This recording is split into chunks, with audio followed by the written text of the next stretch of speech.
بسم الله الرحمن الرحیم. ډیټا ارګنایزیشن اینڈ ډیټا انالیسیس. اولنې خبره دا ده چې موږ دا وپېژنو چې ډیټا څه ته وایي، بیا به موږ دا وایو چې ډیټا ارګنایزیشن څه ته وایي، بیا به موږ دا وایو چې ډیټا انالیسیس څه ته وایي. نو په ډیټا انالیسیس کې بیا زموږ سره ریشو راځي، پروپورشن راځي، صحیح ده، او په هغې باندې زموږ سره اگزامپل دی. نو اولنۍ خبره دا ده چې ډیټا څه ته وایي. The collected informations are called data. کله چې موږ انفارمیشنز کلیکټ کړو کنه، یعنی مطلب معلومات چې کله موږ سره راشي نو دې ته څه وایي، دې ته ډیټا وایي. مثال کے طور پر ته څوک وایي چې یاره ته لاړ شه پېښور ته او څه ډیټا واخله چې څه حساب کتاب روان دی کنه. نو ته چې پېښور ته لاړ شي او د هغه کار مطابق کوم معلومات راوړې نو دا څه شوه، ډیټا شوه. صحیح ده.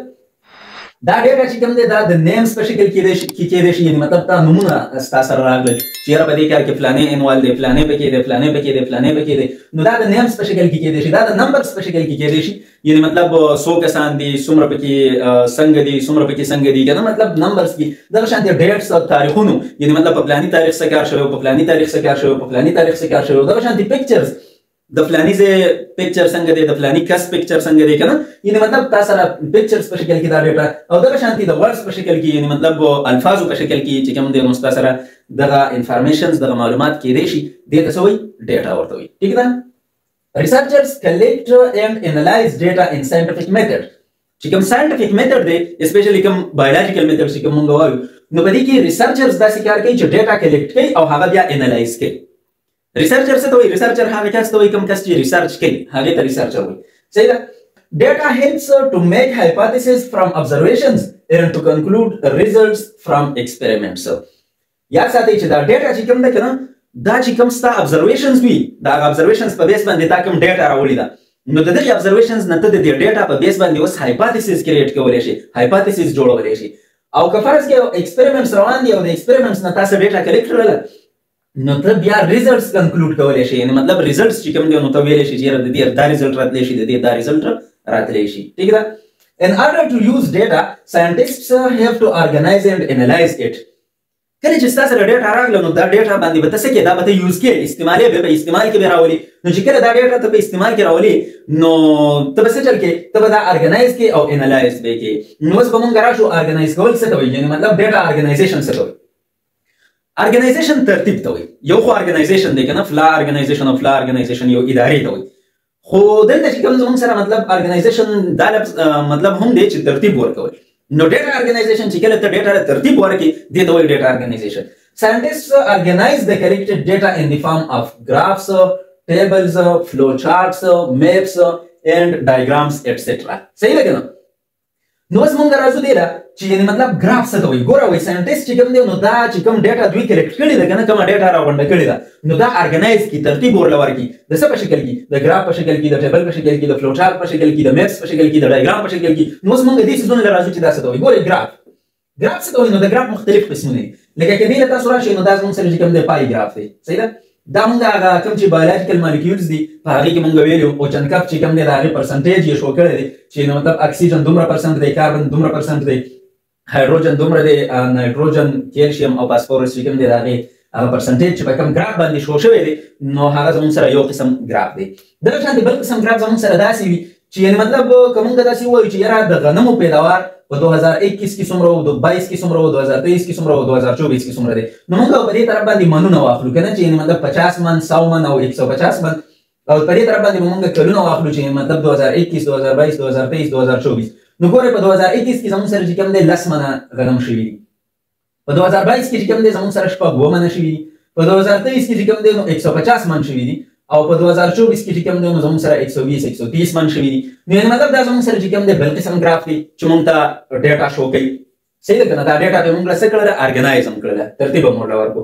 دغه شانتې زموږ سره په کرکټ کې که تاسو کتلي وي نو دغه شانتې یو قسم ګراف چې کوم دی نو زموږ سره وي. فار ایگزامپل اوله انګلینډ بیټینګ کړی دی، د هغوی ګراف داسې تللی دی چې یعنې مطلب په دومره اوورونو کې دومره رنز و، دومره ویکټ یې آوټ وي، نو ګراف یې وي. دغه شانتې بیا چې ورپسې د بل پاکستان والا چې کوم ګراف دی نو هغه پسې بیا د هغې بیا ځان لوي داسې ګراف وي پسې، نو د دواړو هغه کمپیریزن یې پکې شو کړی وي چې یاره څنګه چل دی، نو داسې هم زموږ سره ګراف وي. دغه شانتې ټیبلز څه ته وایي؟ ټیبل دې ته وایي چې بس یو ټیبل وي داسې، په هغې کې ستا سره چې کوم دی نو ډیټا ته ارګنایز کړي وي. فار ایگزامپل دا چې کوم دی دلته تا سیریل نمبرز لیکلي وي 1 2 3 4 5 6 داسې، دلته چې کوم د تا نیمز لیکلي دي د کسانو نومونه فلانې فلانې فلانې دلته تا د پلار نوم لیکلی وي چې د فلانې د پلار نوم دی فلانې د پلار نوم دی فلانې د پلار نوم دی که نه دغه شانتې تا یې ویلیج لیکلی وي د کوم ځای اوسېدونکی دی د فلاني ځای د فلاني ځای د فلاني ځای که نه ځایونه دې ورله لیکلي وي دغه شانتې سمټمز یې تا لیکلي وي علامات که نه چې په دې کې څه علامات دي په دې کې څه علامات دي په دې کې څه علامات دي دغه شانتې په دې نورو کې څه علامات دي که نه مطلب که تا د مریضانو ډېټا راغونډه کړي وي نو هغې دپاره ته ټیبل جوړ کړي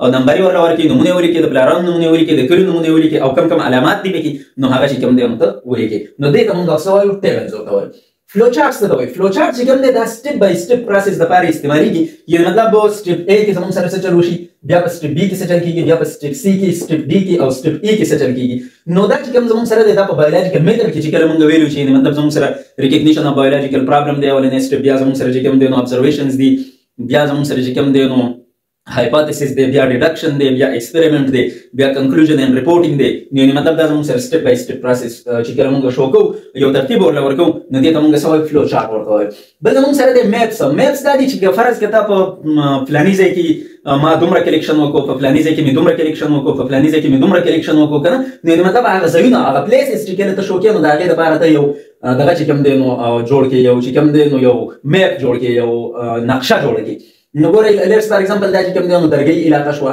دا چې کوم دی شیرګل علاقه شوه دا هریچند علاقه شوه دا مندني علاقه شوه نو مطلب دا چې کوم دی نو مختلف ځایونه دي شو کړل دي دې ته موږ میپس وایو صحیح دی مطلب دا هغه سیز ارګنایز کړو ډیټا دې ارګنایز کړله دغه شانتې ډایګرامز لکه موږ راشو فار ایگزامپل ته وایي چې یاره ما ټریز سټډي کړل نو په ټریز کې واړه چې کوم واړه بوټي دي نو 30 دي لکه غټ غټ چې کوم دی هغه 40 دي او چې کوم غټ غټ دي نو هغه 50 دي ټیک ده که نه نو مطلب دا چې کوم دی تا بوټي د څه په شکل کې شو کړل د ډایګرام په شکل کې تا شو کړل ټیک ده ښه اوس موږ ترې راشو چې یعنې مطلب دا خو زموږ سره ډیټا او ډیټا ارګنایزیشن په باره کې خبرې شوې اوس ډیټا انالیسس څه ته وایي نو انالیسس تجزیې کولو ته وایي یعنې مطلب ځان هغه ریزلټ ته رسولو ته وایي صحیح ده چې مونږ هغه څیز تجزیه وکړو بالکل یې مات کړو ترنه پکې لاړ شو خپل ریزلټ ته ځان ورسو دې ته انالیسس وایي ټیک ده نو یعنې مطلب د collected data is analyzed by statistical methods like ratios and proportions چې کوم ډیټا کلیکټ کړل شوې ده او کوم ډیټا ارګنایز شوې ده نو د دې ډیټا به اوس څه چل وکړي په سټیټسټیکل میتھډ باندې به د دې انالیسس وشي سټیټسټکس یو سبجیکټ دی د ساینس د میتھس سره چې کوم دی نو ریلیټډ دی په هغې کې خپلې فارمولې وي وغیره وغیره هغې کې چې کوم دی نو مونږ ډیټا پوټ کوو او د هغې نه چې کوم دی نو ریزلټس راوباسو په دې کې زموږ سره چې کوم دی نو ریشوز او پروپورشنز ډېر زیات استعمالېږي سټیټسټیکل میتھډس چې کوم دي نو زموږ سره ریشو څه ته وایي ریشو چې کوم دی ریلیشنشپ اف ټو کوانټیټیز اف د سیم کاینډ چې کله دوه یو شانتي کوانټیټیز دي او د هغې په منځ کې ته ریلیشنشپ ګورئ دې ته څه وایي دې ته ریشو وایي لکه مثال کے طور پر 30 out of 90 people are malarial patients نو ګورئ دا 13 people دي او دا 19 people دي خو یعنې مطلب دا 90 تا ټوټل واغستل او دا 30 دي پکې بیا مریضان واغستل نو یعنې مطلب دا چې کوم دی نو تا سیم کاینډ څیزونه واغستل یو شان نو د دې ریشو مونږ داسې کوو چې 30 ریشو 90 یا مونږ داسې هم لیکلی شو چې 30 کم 30 او 30 دي نو مطلب 1 ریشو 3 یا مونږ داسې هم لیکلی شو چې په 90 کې 30 چې کوم دی نو ملیریل پیشنټس دي یا دا مونږ داسې هم لیکلی شو چې په 3 کې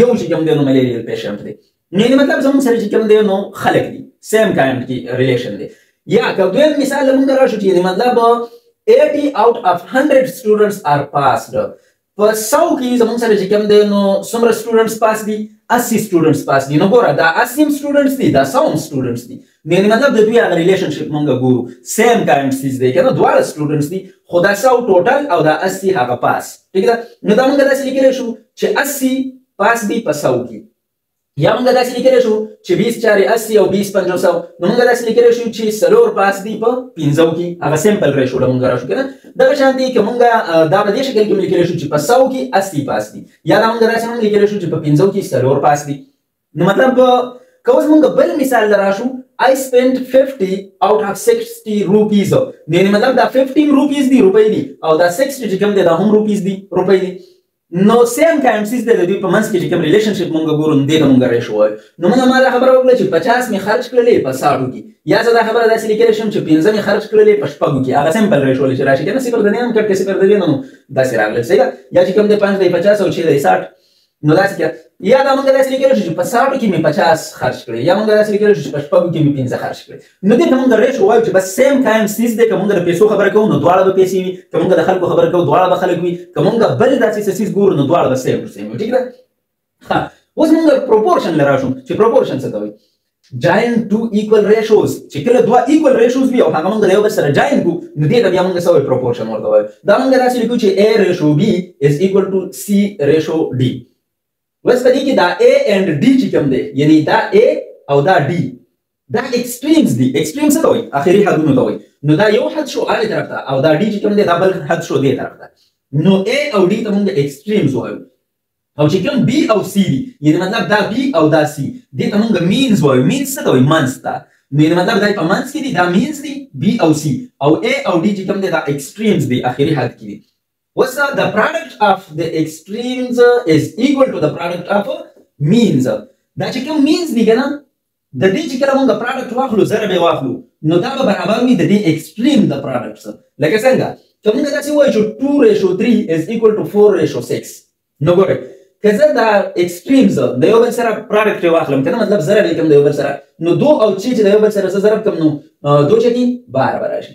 او که زه دا means د یو بل سره ضرب کوم یعنی مطلب 3 ضرب 4 نو 3 4 12 نو د دې نو 12 is equal to 12 نو مطلب means د extremes برابر وي. product of the extreme is equal to the product of the means. صحیح ده. اوس دې څه کوي چې when 3 ratios in a proportion are known fourth one can be calculated. که فرض کې زموږ سره په دې proportion کې دا څلور values دي کنه 1 2 3 4 نو که په دې څلور values کې زموږ سره درې معلوم وي نو څلورمه که نامعلومه وي نو هغه څلورمه موږ معلومولی شو. ټیک ده هغه موږ کلکولیټ کولی شو. څنګه مثال کې طور پر که فرض که یو بایولوجیست دی او هغه یو ایکسپریمنټ کوي نو how many sparrows would be infected with malaria. د ملیریا نه به څومره چرچڼې بیمارې شي if Culex mosquito bite 50 sparrows. که فرض که Culex mosquito راولګي او 50 چرچڼې وچیچي نو څومره به پکې بیمارې شي. It is already known that 6 out of 10 sparrows get malaria if bitten by Culex mosquito. خو د مخکې نه دا خبره معلوم ده چې که فرض که لس چرچڼې وي نو په هغې کې شپږ چې کوم دی نو زموږ سره بیمارې شوي وي نو په 50 کې به څو بیمارې شي. نو ګورئ ورته داسې کار دی چې here we will apply proportion rule. اوس به موږ په دې ځای کې proportion rule استعمالوو یعنی A ratio B is equal to C ratio D. ګورئ موږ دا خبره وکړه چې د مخکې د یو ایکسپریمنټ نه دا خبره ثابته ده چې په لسو کې شپږ بیمارې شوي وي. نو اوس موږ دا خبره کوو چې په 50 کې به څو بیمار شي. نو 10:6 is equal to 50:x. x څه شی دی نامعلوم دا موږ ته نه دی معلوم. نو ګورئ ورته موږ دا خبره وکړه چې extremes به په خپل منځ کې موږ ملټیپلای کوو نو 10 ضرب x نو دا به راشي 10x او 6 ضرب 50 نو دا به زموږ سره 6 into 50 راشي. ټیک ده. اوس موږ دا خبره کوو چې کله موږ ته چونکې 10x نه دی پکار موږ ته صرف x پکار دی دا نامعلوم څیز موږ معلوموو نو په دې وجه باندې د x سره چې کوم څیز په ضرب کې دی په ملټیپلیکیشن کې دی نو هغه څیز به موږ په هغې باندې ډیوایډ کړو چې هغه د هغه سره ختم شي او x یوازې پاتې شي.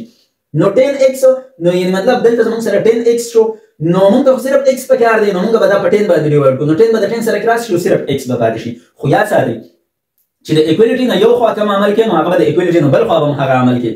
نو 50 ضرب 6 چې کوم دی دا زموږ سره موږ ضرب کړو نو د دې نه راځي چې 35 او صفر ورسره ولګوو نو دا به 300 شي. نو موږ چونکې د ایکویلیټي نه دې خوا په 10 باندې ډیوایډ کړو نو د ایکویلیټي نه دې خوا به هم دا په 10 باندې ډیوایډ کړو نو دا صفر به د دې صفر سره کراس شي نو دلته به 30 پاتې شي. نو x is equal to 30. x is equal to 30.